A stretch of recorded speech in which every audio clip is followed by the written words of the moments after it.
안녕하세요. 저는 30대 여자입니다. 제가 너무 화가 나고 흥분 상태에서 글을 써서 두서없이 마구 이야기할 수 있을 것 같은데 그 점 양해해 주시면 감사하겠습니다. 정말 저희 남편과 시댁은 해도 너무한다는 생각입니다. 제가 정말 남자 보는 눈이 없었어요. 이전에는 결혼하고 싶은 생각도 없었고 경력 쌓고 회사에서 인정받는 게 좋았고 그 뒤로부터는 돈 벌고 재테크하는 데 미쳐서 남자 만나고 연애하는 게 시간 낭비처럼 느껴졌고 주변에 친구들이 능력 있는 남자 만나서 연애하고 결혼하는 걸 봐도 내가 벌면 그만인데 왜 굳이 돈 많은 남자를 찾아야 하나 라는 생각이었습니다. 결혼할 생각이 당장 없더라도 남자는 많이 만나봤어야 사람 보는 눈도 생겼을 텐데 20대를 그런 거 전혀 없이 일만 하며 돈 모으고 살다 보니 아무것도 몰랐어요. 어느덧 정신을 차려보니 30대 중반을 향해 가고 있었고 이러다가 정말로 골드밋으로 늙어 죽을 수도 있겠다는 생각에 연애라도 해보자는 생각으로 지금의 남편을 소개받아 만나게 되었습니다. 남편은 정말 제게 잘하더라고요. 저보다 3살 어린 나이에 헬스장 트레이너로 일하고 있었는데 외모도 준수하고 세심하게 저를 배려하며 여자의 마음을 잘 알더라고요. 그것도 이제 와서 생각해보면 그 외모를 이용해서 많은 여자를 만나봤기 때문에 능숙하게 여자를 다룰 줄 알았던 건데 그때는 그런 걸 몰랐습니다. 늦게 시작한 연애는 정말 달콤했고 정신을 못 차렸어요. 만난 지 1년 만에 남편이 제게 결혼하자고 프로포즈를 했고 저는 그때 남편에게 푹 빠져 있었기 때문에 기쁜 마음으로 결혼 준비를 하기 시작했습니다. 제가 남편의 몇 배를 벌고 있었고 저는 이미 제 명의로 자가 아파트에서 살고 있어서 남편이 혼수 약간 해오는 걸로 결혼이 진행되었어요.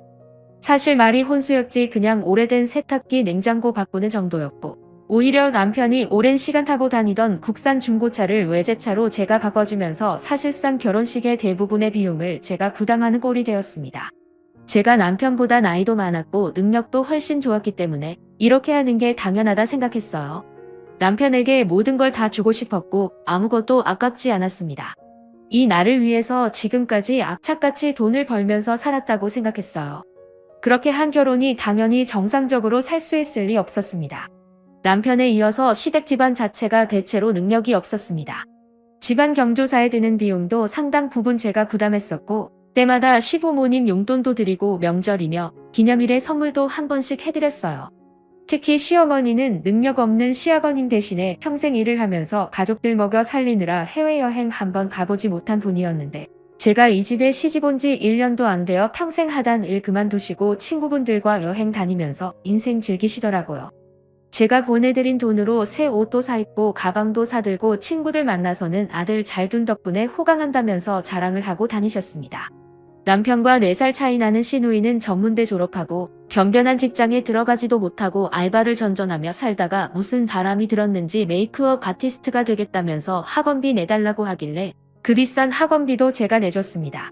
기껏 돈 내줬으면 열심히 다니고 취업해서 능력 없는 자기 부모님이라도 먹여 살리던지 그 학원마저도 끝까지 못 다니고 미용 기술 배우고 싶다며 다른 학원 다니는 바람에 속에서 열불이 터졌지만 그때 남편이 제게 잘해주고 있어서 참고 지원해줬습니다.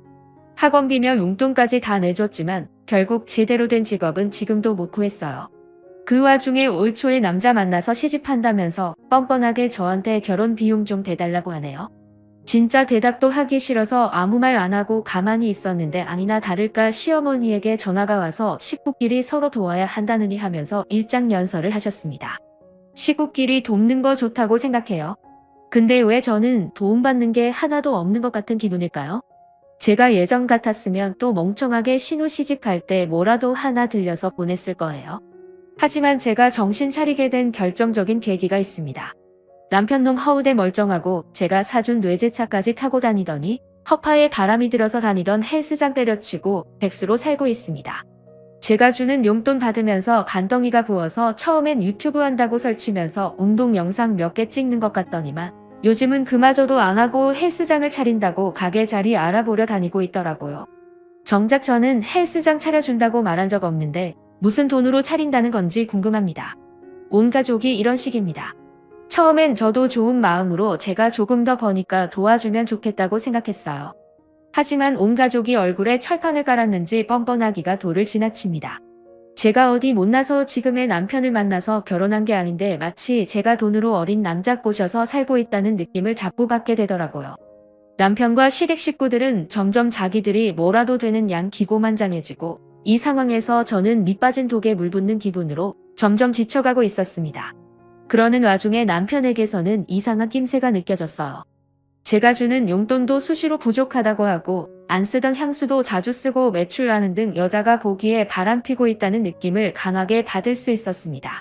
어느 날 친구 만나고 늦게 들어온다고 하길래 마침 제게 연락처가 있는 친구라서 지금 우리 남편이랑 같이 있어? 하고 하긴 전화를 했고 당연히 남편은 그 친구와 약속을 한 적이 없더라고요. 남편이 들어오기를 기다렸다가 집에 오는 남편에게 핸드폰을 보자고 했더니 자기를 못 믿는다며 지가 먼저 화를 내고 길길이 날뛰더라고요. 말싸움이 길어지는 것 같아 핸드폰을 뺏으려고 했는데 평생 운동만 했던 남자를 제가 힘으로 무슨 수로 이기겠습니까? 그래도 포기하지 않고 달려들자 남편은 핸드폰을 벽에 던져 박살 내버리더라고요. 심증은 거의 확정이었는데 물증을 얻기 위해서 컴퓨터로 남편의 카카오톡을 들어갔더니 역시나 어린 여자를 만나고 있었습니다. 그것도 한 명이 아니고 두 명을 동시에 만났어요. 서로 간에 오고 갔던 사적인 대화 내용과 사진들을 죄다 캡처해서 제 핸드폰으로 옮기고 저는 드디어 이혼을 준비하게 되었습니다. 남편과 바람핀 두 명에게 연락해서 유부남과 바람핀 거 알고 있었냐고 상간녀를 고소한다고 했더니 둘 다 제게 전화해서 자기는 몰랐다고 남편에게 속았다며 싹싹 긁고 죄송하다고 하더라고요. 두 여자들에게도 남편이 본인을 총각이라고 속여 지금까지 부정행위를 했다는 사실에 대한 확인서를 쓰게 한 다음에 본격적인 이혼 소송에 들어갔습니다. 남편이 쓰고 있던 카드와 시댁에 보내주고 있던 용돈을 다 스톱시켰더니 시댁에서는 난리가 났습니다. 당연히 제 명의의 집이니 남편은 바로 쫓아내버리고 타고 다니는 차도 뺏어버렸어요. 그리고 난 후 다 쓰러져가는 손바닥만한 너네 집 가서 살이라고 했습니다. 남편은 물론이고 시댁 식구들은 처음에는 제가 오해한 거라고 거짓말하며 버티다가 나중에는 오히려 저를 고소한대요. 제가 무슨 죄목으로 저를 고소하냐니까 갑자기 생활비를 끊어서 길바닥으로 내앉게 생겼다면서 절대 용서 못한다고 말도 안 되는 소리를 하고 있습니다. 그동안 시댁에 보내주고 있던 돈과 신우에게 지원해주던 돈도 전부 내역이 남아있으니 이혼 소송할 때도 어느 정도 받아낼 수 있다고 하더라고요. 신우는 제게 전화해서 알고 있는 모든 욕을 다 제게 쏟아냈고 저는 당연히 통화 내용 전부 녹음해서 소송할 때 증거자료로 추가했습니다. 시어머니는 저 다 뺏는 게 어디 있냐면서 제가 시댁에 비용 청구한 소송만 취하해달라고 하는데 이제는 그 사람들 길바닥에 나앉던 말던 제가 알 바가 아니죠. 남편은 저와 결혼하면서 헬스장 그만뒀을 때 하도 식원망을 떨었는지 동네에 소문이 다 나버려서 적어도 제가 사는 지역에서는 트레이너로 일하기가 쉽지 않을 겁니다. 어떻게 저와 이혼하기 시작하면서 시댁 집안이 쫄딱 망해가는 건지 신기하면서도 기분이 너무 좋습니다. 이 사람과 결혼하면서 제가 지금까지 써온 돈을 전부 받아낼 수는 없겠지만 그 중에 일부라도 제가 받아낼 수 있다면 남편과 시댁에게는 치명적인 상황이겠죠. 절대로 봐주는 일 없이 끝까지 소송해서 길바닥에 나앉는 꼴 보고 싶네요. 사람을 믿고 잘해줘봤자 아무 소용없다는 걸 다시 한번 느낍니다. 오늘의 사연은 여기까지입니다. 구독과 좋아요, 알람 설정 부탁드려요. 다들 행복하시고 좋은 하루 되세요. 다음 사연입니다. 결혼 3년차 저는 올해로 결혼 3년차 아예 없이 맞벌이를 하고 있는 여자입니다. 우리 부부는 결혼 전부터 개인적인 성향을 중요하게 생각했고 서로의 사생활을 지켜주기로 약속을 한 상황이었어요. 그런 부분에서 잘 맞았기 때문에 결혼까지 무리 없게 갈 수 있었죠. 연애할 때도 데이트 통장을 따로 만들어서 둘 다 같은 금액을 매달 통장에 모아놓고 그 안에서 사용하며 데이트를 했어요. 결혼할 때도 그런 성향이 이어졌고 양가 부모님께 손 벌리는 게 싫어서 남편과 제가 5천씩 모아서 1억 만들고 그 돈으로 전세 껴서 집도 얻고 혼수까지 다 맞추고 결혼했습니다. 맞벌이를 계속했기 때문에 생활비로 남편과 제가 200만 원씩 통장에 모아서 그 돈으로 대출금 갚고 한 달 생활하고 남은 돈은 부부 공동 비상금으로 모아뒀어요. 200만 원을 제외한 나머지 돈에 대해서는 전혀 터치하지 않기로 합의했습니다. 집도 각자 챙기고 효도는 스스로 하는 걸로요. 어른들은 저희처럼 정확하게 반반 나누는 결혼이 이해가 안 간다고 하시는 분들이 많은데 어떤 면으로는 굉장히 편하게 살 수 있더라고요. 쓸데없이 싸울 일도 없고 감정 소비도 줄어들어요. 서로 배우자 간에 크게 바라는 것도 없고 상처받을 일도 없습니다. 그래도 뭔가 둘 사이가 안 맞는구나 싶으면 나중에 갈라서기도 쉽다는 장점이에요.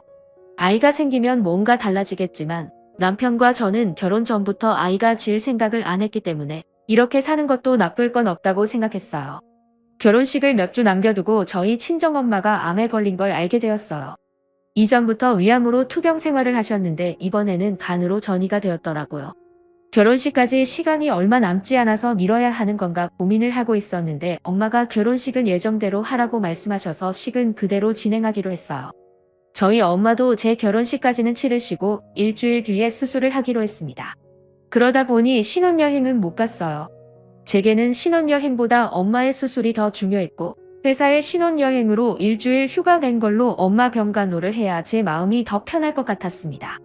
그 점은 남편에게는 아직도 미안하게 생각하고 있어요. 하지만 제게는 엄마가 가장 중요한 문제니까 어쩔 수 없었죠. 엄마의 수술 이후로도 저는 여유 있을 때마다 병원과 집을 오가며 엄마의 병간호를 열심히 했어요. 큰오빠와 결혼한 새언니 그리고 친언니와 셋이서 번갈아 가며 엄마 간호를 했습니다. 각자 일을 하고 있었기 때문에 스케줄을 나눠 돌아가며 엄마를 보살폈고 그 과정에서 우리끼리 싸우거나 감정 상하는 일은 다행히도 없었네요. 다만 수술 후에도 엄마의 건강은 크게 좋아지지 않았고 병원에서 퇴원하면서 오빠네 부부가 엄마를 모시고 같이 살게 되었어요. 저와 언니는 그 뒤로부터는 일주일에 두세 번씩 오빠네 집을 방문해서 새언니 살림도 도와주고 엄마 곁에 있어 주었죠. 새언니한테 정말 고마운 게 친엄마도 아니고 시어머니인데 정말 극진하게 모셨어요. 저희가 집에 와 있을 때도 뭐 도와줄 거 없다고 그냥 쉬라고 하고 새언니가 음식이며 이것저것을 다 챙겨주더라고요.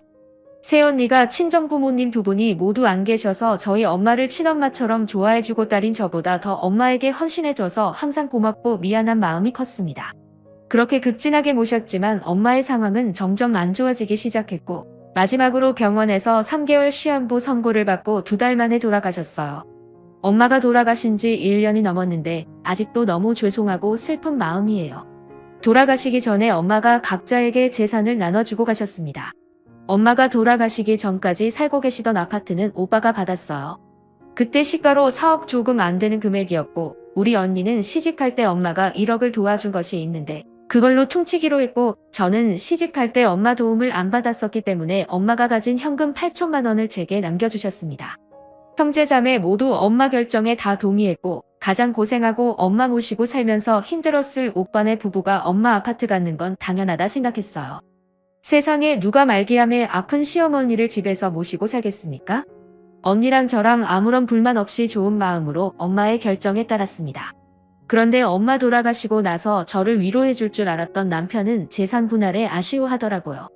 형님이 그렇게 많은 재산 한꺼번에 독식하셨으면 언니네와 우리한테 5천만 원 정도는 더 나눠줘야 공정한 거 아니냐면서 결혼할 때 장모님께서 아무것도 안 해주시지 않았냐고 말하길래 너가 우리 엄마 아플 때 한 게 뭐가 있냐고 싸웠어요. 남편과는 결혼하자마자 신혼생활다운 신혼을 하지 못했어요. 제가 남편과 신혼집에 소홀할 수밖에 없는 상황이었고 부부끼리 데이트도 한번 제대로 못하고 신혼 2년을 그렇게 보냈어요. 저는 일주일에 이틀 이상은 엄마 집이나 오빠 집에서 간병을 하며 보냈었고 나머지 날은 집에 오더라도 밀린 집안일을 하고 몸과 마음이 지쳐서 남편을 봐줄 상황이 아니었죠. 당연히 남편에게 항상 미안한 마음을 갖고 있었는데 그런 상황에서도 제가 정말로 남편에게 서운하다고 느낀 점은 간병하고 집에 돌아오면 집안일을 처음에 딱 정해놓은 대로 해놓고는 손대지 않더라고요. 그 주에 제가 설거지 당번이면 남편은 제가 집에 돌아오지 못하는 상황에서도 절대 설거지를 하지 않았어요. 자기가 그릇을 다 사용해서 더 이상 쓸 그릇이 없으면 배달을 시켜 먹는 한이 있어도 제가 해야 하는 집안일은 손대지 않더라고요. 빨래건 청소건 모두 마찬가지였습니다. 그래도 그 정도는 원래 반반씩 순번 정해서 하기로 한 상황이라서 이해하고 넘어갔는데 지금 와서 서운한 점은 우리 엄마 그렇게 아플 때도 장모님 맛있는 거 사드리라고 말 한 번 하는 걸 못 들어봤어요. 2달에 한 번 정도는 엄마를 보러 왔었지만 올 때 죽 한 번 사온 적 없었고 차려주는 밥이나 먹고 가는 모습을 보면 때려주고 싶은 적이 한두 번이 아니었어요. 어차피 내 엄마고 남편이 엄마를 얼마나 봤다고 제가 그런 걸 바라나 싶어서 꾹꾹 참았는데 똑같은 처지의 새언니가 그렇게 엄마한테 잘하는 걸 보고 있으면 남편에게 서운한 마음이 자꾸 들더라고요. 그런데 엄마 돌아가시니까 오빠네 부부에게 준 아파트가 그렇게 아까웠나 봐요. 어차피 유산으로 내가 받는다고 해도 그 돈은 너 줄 거 아니니까 신경 쓰지 말라 했더니 그 뒤로 아파트 이야기는 꺼내지 않았지만 남편은 8천이나 꽁돈 생겼으니 저보고 크게 한턱 쏘라는 미친 소리를 하더라고요. 그 말 듣고 충격 먹어서 엄마 돌아가신 게 로또 당첨된 것도 아닌데 너는 무슨 말을 그따위로 하냐고. 나중에 시부모님 다 돌아가시면 우리 그 돈 받아서 유럽 여행 가자고. 언제 돌아가실지 모르니까 빨리 여행 계획 짜자고 말하면서 엉엉 울었더니 남편이 아차 싶었던지 미안하다고 사과하더라고요. 자기가 생각이 짧고 말실수했다고 싹싹 빌며 사과하는데 마음이 풀리지 않았어요. 정말 이렇게 돈 때문에 밑바닥 드러나 보이는 게 정 떨어지더라고요. 그날 이후로 남편에게서 아무런 기대가 없어요. 이혼할까 말까 고민했지만 그냥 의무로 산다는 느낌으로 보냈죠. 어차피 결혼 전부터 아이 같지 않는 걸로 이야기하고 결혼했지만 실수로라도 우리 사이에서 아이가 태어난다면 제가 너무 힘들 것 같아서 그 뒤로는 더 피하면서 살았어요.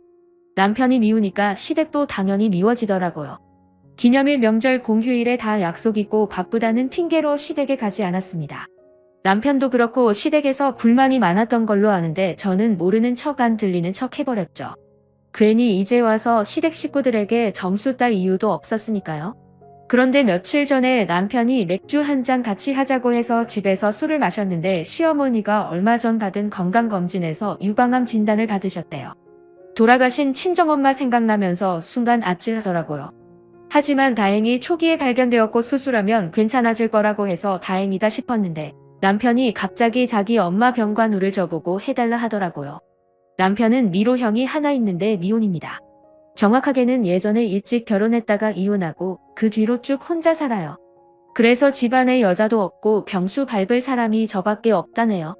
시아버지가 도와주실 거라고 저랑 시아버지랑 둘이서 번갈아 하면 된다고 하더라고요. 일하면서 병관우 하는 게 힘들면 생활비는 자기가 다 낼 테니까 그만두고 병관우만 해줬으면 좋겠다고 하는데 어이가 없어서 웃음도 안 나왔습니다. 너가 왜 직접 안 하고 나보고 해달라고 해? 아들은 병관우 하면 안 돼. 내가 너보다 돈을 못 버니 능력이 없니? 내가 왜 일을 그만두고 너네 엄마 병관우를 해야 하는데? 남편 말에 저도 화가 나서 막 쏟아내 버렸어요. 제가 친정엄마 병관우를 많이 해봤기 때문에 잘할 수 있을 거라고 하더라고요. 남편에게 웃기는 소리 하지 말고 내가 우리 엄마한테 한 것처럼 너도 일하면서 간호하던지 아니면 일을 그만두고 시어머니 간호하라고 이야기했어요. 생활비 200만 원 주는 거 달라 소리 안 할 테니까 괜히 시어머니 병수발 들게 할 생각하지 말라고 했더니 자기는 할 줄 몰라서 못한답니다. 누구는 병수발하는 자격증이라도 따서 한 줄 알겠어요. 정할 사람 없으면 아주버님이랑 너랑 돈 반반 내고 간병인을 쓰라고 했더니 모르는 사람한테 자기 엄마를 어떻게 맡기냐면서 눈물까지 흘리더라고요. 그 모습을 보면서도 하나도 불쌍하게 느껴지지 않았어요. 남편에게 너가 우리 엄마한테 한 거 생각해 보라고. 새언니는 그렇게 엄마한테 급진하게 하는데 너는 장모님 아플 때 죽 한 번 사다 준 적 있냐고. 차라리 내가 시어머니 병간호를 할 바야 우리 새언니 아프다고 하면 내가 직접 간호해 줄 거라고 말했더니 저보고 못되쳐 먹은 년이라고 쌍욕을 하더라고요. 갑자기 남편한테 쌍욕 듣고 머리가 멍해져서 그냥 이혼하자고 했어요. 이혼하고 너네 집 들어가서 살면서 직접 병수발 들고 살아라고 했죠. 남편이 이혼 이야기 듣고 그제서야 정신 차렸는지 간병 안 해도 된다고. 자기가 형이랑 간병인을 쓰던지 알아서 하겠다고 말했지만 이미 때는 늦어버렸어요. 예전부터 남편에게 서운하고 우리 엄마 돌아가셨을 때 했던 일들이 다 생각나서 뻔뻔하고 자기 생각만 하는 남편이랑 더 이상 못 살겠다 싶었습니다. 아무리 신경 안 쓰고 산다 해도 시어머니 아픈데 한 번도 안 찾아가 볼 수도 없고 간병을 제가 하고 싶은 생각은 절대 없지만 안 하자니 신경 쓰일 게 뻔하잖아요. 남편과 정말 안 맞는데 이쯤에서 이혼하고 각자 사는 게 맞겠다는 생각이었습니다. 그냥 이혼하는 게 좋겠다고 진지하게 이야기했는데 남편은 어떻게 시어머니 아프다고 이혼하고 도망갈 생각하냐고 저보고 제정신 아니랍니다. 친정엄마 아플 때 남편이 새언니 하는 거 반만 했어도 제가 아픈 시어머니를 모른 척하지는 않았을 거예요. 반반 결혼한 거 다 좋은데 자기가 하기 싫은 일은 절대로 안 하면서 왜 제 도움만 받으려고 하는지 이해 못하겠더라고요. 어차피 참고 살아봐야 남편이 앞으로 저를 더 원망할 것 같아서 그냥 서로 감정 더 나빠지기 전에 이혼하자고 했습니다. 아이도 없고 복잡하게 나눠야 할 재산도 없으니 지금 그만하는 게 맞다 싶었어요. 남편은 당장 이혼할 수 없다고 시간을 좀 갖고 생각해보자면서 지금은 짐 싸들고 시댁으로 들어가 있는 상황이에요. 저는 시간이 아무리 지나도 지금 생각은 변함없을 것 같아요. 남편이 뭐라고 하던 이혼하고 혼자 살 겁니다. 반반 결혼하면 간섭하지 않고 부딪히는 일 없이 편하게 살 줄 알았어요. 하지만 이기적인 남편을 보면서 이게 맞나 싶더라고요. 이렇게 살 바에는 그냥 혼자 살면서 각자 가족 챙기며 사는 게 좋을 것 같습니다. 오늘의 이야기는 여기까지입니다. 구독과 좋아요, 알림 설정 부탁드려요. 다들 행복하시고 좋은 하루 되세요. 다음 사연입니다. 야, 요즘 뭐하고 지내? 올해도 너한테 좋은 소식 듣기는 힘들었나? 무슨 좋은 소식이야. 우린 아직 아이 계획도 없어. 그냥 둘 다 일하는 것도 너무 바쁘고 봐줄 사람도 없어서 안 돼. 하긴 내가 요즘 너 생각만 하면 마음이 답답해. 너도 빨리 애 낳아야 하는데 언제까지 둘이 행복하게 살 것 같아? 이제 30대 중반 넘었는데 더 늦으면 영영 힘들어져. 너는 나한테 좋은 소식 듣기엔 30대 중반 넘었는데 더 늦으면 영영 힘들어져 하니? 우리는 나도 그렇고 남편도 그렇고 애를 별로 안 좋아해. 없어도 아쉬운 것도 없고 아직은 둘이 놀러 다니는 것이 더 좋아. 내가 애를 잘 키울 자신도 없고 애 낳는 사람이 뭐 따로 있니? 일단 낳으면 모성애가 다 생기는 법이란다. 다른 집 애는 안 이뻐도 내 새끼는 얼마나 이쁘다고. 여자 나이 더 먹으면 임신도 힘들고 낳을 땐 더 힘들어. 너도 이제는 진짜 노력해야 돼. 우린 당분간 생각 없대도 내일은 내가 알아서 할게. 걱정해줘서 고마워. 친구 좋다는 게 뭐니? 모르는 거 있으면 언제든지 나한테 물어봐. 내가 아들만 둘을 낳았잖니. 원래 이 친구가 옛날부터 이러진 않았어요. 결혼하더니 애를 둘 낳고 살아서 그런지 왜 이렇게 눈치도 없고 무슨 말을 하던 정부에 낳으라는 이야기로 몰고 가는지 모르겠더라고요. 좋은 소리도 한두 번인데 몇 년째 이야기만 하면 이런 식이라 저도 점점 짜증이 나더라고요. 얘들아, 니들도 빨리 둘째 낳아야지. 하나 키워서는 육아의 참맛을 몰라. 우리 나이도 있는데 미루지 말고 다들 노력 좀 해라. 특히 아직 첫째도 없이 일만 하는 수연이는 반성해야 돼. 내가 우리 부부는 아직 아예 계획이 없는 거야. 에이, 너가 애를 안 낳아봐서 그래. 애 낳고 키우는 게 얼마나 큰 행복인데. 너는 인생의 절반을 손해보고 사는 거나 마찬가지라니까. 하도 입만 열면 애 낳아라. 애 낳은 친구에게는 둘째 낳아라. 딸 낳은 친구에게는 아들을 낳아야지. 딸 낳으면 시댁에서 안 좋아한다면서 자기처럼 아들을 둘이나 쑥쑥 낳아야 한다면서 주변 친구들에게 본인 애 낳은 자랑만 하더라고요. 우리 부부가 아이는 없어도 맞벌이하면서 여유있게 즐기며 살고 있어요. 올해 승진하면서 연봉도 6천 정도로 뛰었고 제 남편은 원래 저보다 훨씬 잘 버는 사람이었고요. 반면에 그 친구는 남편 외벌이로 살고 있는데 몇 년 전에 그 남편이 사업하다가 말아먹고 지금은 중소기업에 취직해서 박봉에 고생하며 살고 있다 들었습니다. 돈 없고 여유 없어서 우리 친구들 정기 모임에 회비도 못 내면서 자꾸만 친구들한테 애 낳으란 소리만 하고 다니니까 다들 벼르고 있던 중이었죠. 야, 얘기 들었어. 너 이번에 과장 진급했다면서 한떡 단단히 써야겠네. 고마워. 한떡 써야지. 언제 한번 시간 내서 만나자. 다들 애 키우느라 바쁘잖아. 너처럼 속 편하게 한가하게 사는 사람도 없어. 왠지 조금 말이 이상한 것 같다. 나도 열심히 살고 있어. 애 안 키운다고 한가하게 지내는 건 아니거든. 말이 그렇다는 거지. 뭐가 찔리는 사람처럼 농담 한 번 한 거 가지고 왜 이렇게 발끈해? 여자가 회사에서 과장 달아봐야 뭐하니? 너 점점 말이 심해지는 것 같다. 내일은 내가 알아서 할 테니까 앞으로는 신경 안 써도 돼. 아니, 나는 정말 너네 부부가 걱정되니까 하는 말이지. 애 키우는 즐거움을 모르는 너가 불쌍해서 하는 소리야. 너가 뭔데 나한테 불쌍하다 어쩐다 떠들어대는 거야. 기껏해야 애 키우는 건 말고는 할 줄 아는 것도 없으면서 누가 누구 보고 불쌍하대. 야, 너 말이 너무 심하잖아. 내 말이 심하다고? 다른 애들도 뒤에서 너 욕하는 거 알고 있니? 형편 어렵다고 친구들 모임할 때 밥값 한 번 안 내고 얻어먹기만 했잖아. 앞으로 모임 나오려면 회비 똑바로 들고 나와. 너 진짜 무서운 애구나. 너희 같은 애들을 친구라고 생각했던 내가 바보였어. 아들 둘 낳은 내가 얼마나 부러웠겠니? 너희 같은 애들이랑은 내가 먼저 인연 끊고 말지. 우리 아파트 맘카페 엄마들이 너희들보다 훨씬 낫겠네. 너 그건 네 아파트도 아니고 새 들어 살면서 맘카페 활동은 뭐하러 해?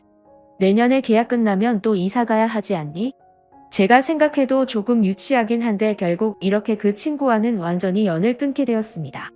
친구들 모임에 꼬박꼬박 애까지 데리고 나와서 밥 먹고 가면서 항상 회비 내라고 하면 못 들은 척 모르는 척하고 있어서 그냥 나머지 친구들끼리 좀 더 부담했었거든요. 아무튼 시도 때도 없이 아들 자랑하던 친구와는 완전히 연락을 끊게 되었고 덕분에 요즘은 마음이 너무 편하고 화가 날 일이 없습니다. 저희 부부 문제는 저희가 알아서 할 일이지 다른 사람이 이래라 저래라 할 건 아닌 것 같아요. 다들 각자가 살아가는 방식이 있는데 왜들 그렇게 남의 인생에 관심이 많은지 모르겠어요. 남의 인생에 그렇게 함부로 말하는 사람들 본인들 인생이나 똑바로 살았으면 좋겠네요. 구독과 좋아요, 알림 설정은 많은 힘이 됩니다. 다들 행복하시고 좋은 하루 되세요.